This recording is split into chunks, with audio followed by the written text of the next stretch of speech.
नमस्कार प्रणाम, हम प्रियांशु सिंह और आप सब देख रहल बनी टॉप 10 भोजपुरी। तो आज के वीडियो लेकर आ गई बनी बहुत ही एक खुशखबरी। जी हाँ, आप सबके बता दी कि हमनी के भोजपुरी के सुपरस्टार रितेश पांडे जो कि बनैले बने एक बड़ा ही रिकॉर्ड, और ये रिकॉर्ड के बराबरी नैखन कर सकत पवन सिंह, वहीं पे खेसारी लाल यादव जी। जी आप सबके बता दी कि रिकॉर्ड उनका नाम पहली बार दूसरी बार बनल बा। वहीं पे ऐसा रिकॉर्ड अभी तक भोजपुरी इंडस्ट्री के सुपरस्टार दबंग स्टार खेसारी लाल यादव जी, वहीं पे पावर स्टार पवन सिंह जी भी इतना बड़ रिकॉर्ड कायम नहीं कैले, जो कि उनकर छोट भाई रितेश पांडे इतना बड़ रिकॉर्ड कायम करके हमनी के भोजपुरी इंडस्ट्री के सीना ऊंचा कर दिले पाने।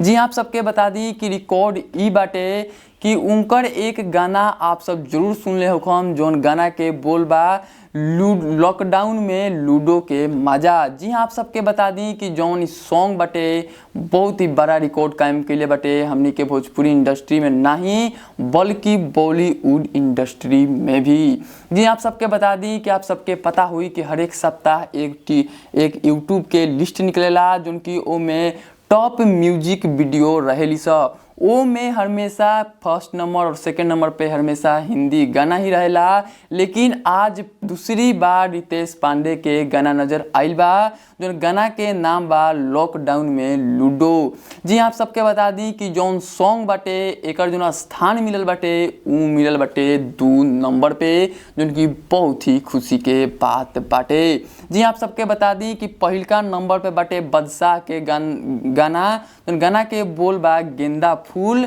वहीं पे दूसरा पे बाटे लॉकडाउन में लूडो, जो कि हमनी के भोजपुरी इंडस्ट्री खातिर बहुत ही खुशी के बात बा। जी आप सबके बता दी कि हमेशा दूसरा स्थान पे अभी तक हमनी के भोजपुरी के कोनो भी कलाकार नहीं रहन, जो कि रितेश पांडे आ चुकल बाने और बना दिले बाने धुआंधार एक पहाड़ से का रिकॉर्ड।